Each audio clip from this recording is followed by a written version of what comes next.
Oke kawan-kawan, kita nih kan ada tugas nih buat film pendek. Nah itu tentang komunikasi antar budaya kan. Semuanya nih pada siap nggak nih? Yalah, santuy itu mah, masih 2 minggu lagi juga, masih bisa tidur siang dulu. Yang penting kita tuh makan dulu, udah bisa mikir kalau udah makan. Lah kan udah desain Bayu kemarin. Wong Jawa kan rajin-rajin. Mana ada orang kemarin aku cuma coba nyari ide aja. Udah daripada kita ngobrol ngalor gitu gak jelas, mending kita cari brainstorming aja sekarang. Oh iya benar juga tuh kata Andi. Kita semua nih kan harus kasih ide, jangan malu-malu. Kalau ada ide sekecil apapun kita kasih, mau itu sedikit apapun. Gimana kalau kita mulai dari konsep ceritanya dulu? Boleh sih, kemarin tuh kan aku ada mikir ide kan. Aku ada mikir ide ceritanya itu menunjukkan perbedaan gaya komunikasi antar suku gitu. Lah, ribetnya lagi. Udah lah, kita tuh buat konsep yang cerita tuh yang simpel-simpel bela. Tapi tuh menurutku kita tuh harus kasih permasalahan atau konflik dulu gitu loh di filmnya. Baru nanti kita kasih solusi. Nggak usah muter-muter, Bay. Kan film itu cuma 10 menit, langsung ke inti, Bay. Iyo, jangan kebanyakan teori. Kita tuh bukan bikin seminar. Iya, aku paham. Tapi boleh nggak kalau misal nada omong kalian tuh agak diturunin gitu? Soalnya aku ngerasanya diserang sih kalau kayak gini. Lah emang gitu cara kami ngomong. Biasa be kali, jawir. Ya, tapi tuh itu buat aku nggak nyaman gitu loh. Janganlah baperan baik. Kami kan di sini ndaknya baik. Iya, aku nggak baperan. Tapi aku dari tadi ngomong tuh kalian potong, kalian potong-potong pakai nada yang keras gitu. Terus tiba-tiba si Dedi bawa-bawa jawir. Kalian pikir aku nggak sakit hati kalian kayak gitu? Jadi, maksud kau kami kasar? Aku nggak bilang kalian kasar, tapi tolong gitu hargain aku kalau ngomong. Jangan asal motong, jangan asal nyela-nyela gitu. Mana?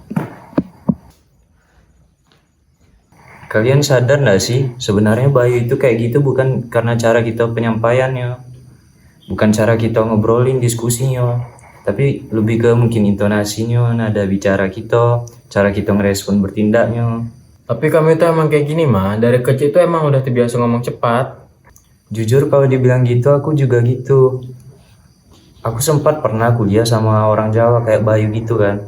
Cuman kayak emang cara bicaranya itu emang pelan, sopan, bukan karena lemah, tapi emang karena kultur budayanya gitu. Kadang kita juga terlalu cepat ngomongnya, terlalu kasar. Mungkin buat kita biasa aja, tapi mungkin buat orang kayak Bayu itu nggak biasa. Mungkin sakit hati juga dia. Kirain makin to the point makin enak, tapi belum tentu juga ya cocok buat semua orang. Kita tuh biasanya ceplas-ceplos. Padahal kita harus lebih peka. Nggak semua orang tuh suka diperlakuin kayak gitu. Ngomong bahasanya tuh harus pelan-pelan mungkin. Bener nih, kita tuh harus peka, harus kita dengerin. Karena ndak semua tentang komunikasi itu cuma bicara gitu. Karena itu tuh juga ada saling komunikasi, saling menghargai, saling memahami, saling ngerti. Itu tuh pokoknya saling tuh bukan berarti salah satu, tapi harus satu sama lain, dua atau lebih pihak gitu. A few moments later.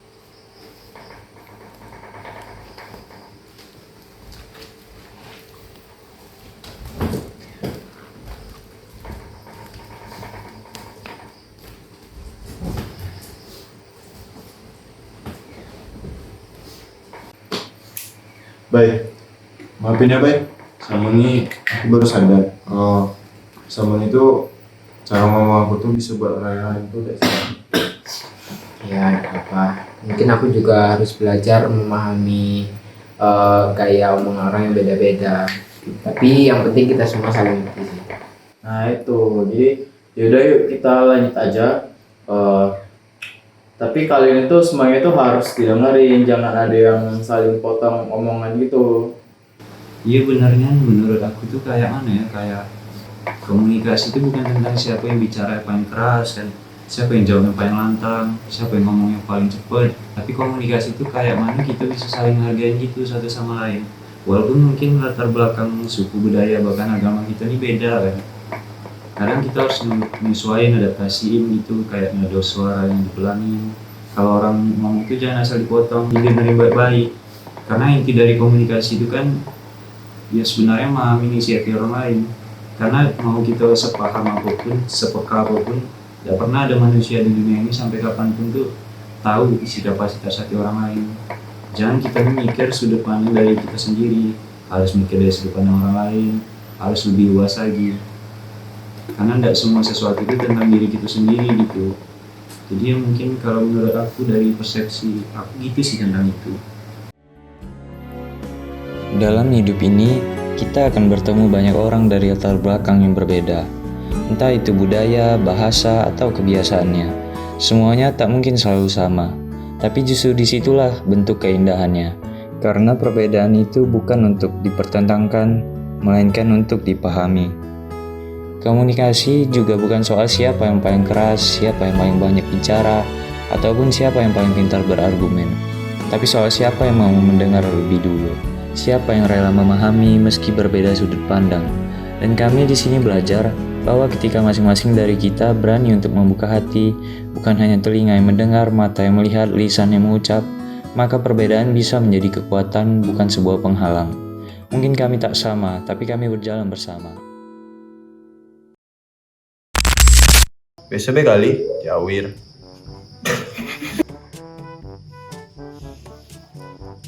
Kayaknya cuma. Oke kawan-kawan, kita nih kan ada tugas nih buat tengok kamera.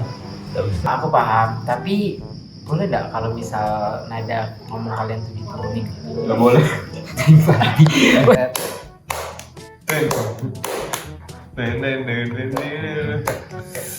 Ayo. Terus tiba-tiba si Dedi bawa Jawir. Kalian pikir aku udah sih? Oh ya udah bagus tadi. Jadi maksud kau kami kasar? Kurang emosi. Kumis kalera.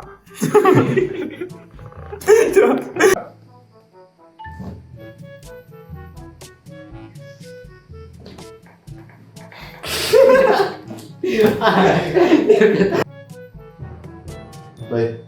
Jangan ketawa. Jangan ketawa. Baik, sumpah. Lah, tapi kan menurutku itu penting gitu nunjukin konfliknya. Muter-muter, Bay. Kalian ngomongnya kayak gini nih kayak nyerang aku. Sumpah, aku jadi ngerasanya kayak gak enak gitu. Dia udah tahu udah main udah ini aku udah tahu Aku ketawa kayak ketawa. dia kan tahu aku udah mulai menghayati. Aku udah baper malah jangan Kita tuh harus lebih peka sama orang lain kayak. Nah benarnya itu aku setuju. Aku udah.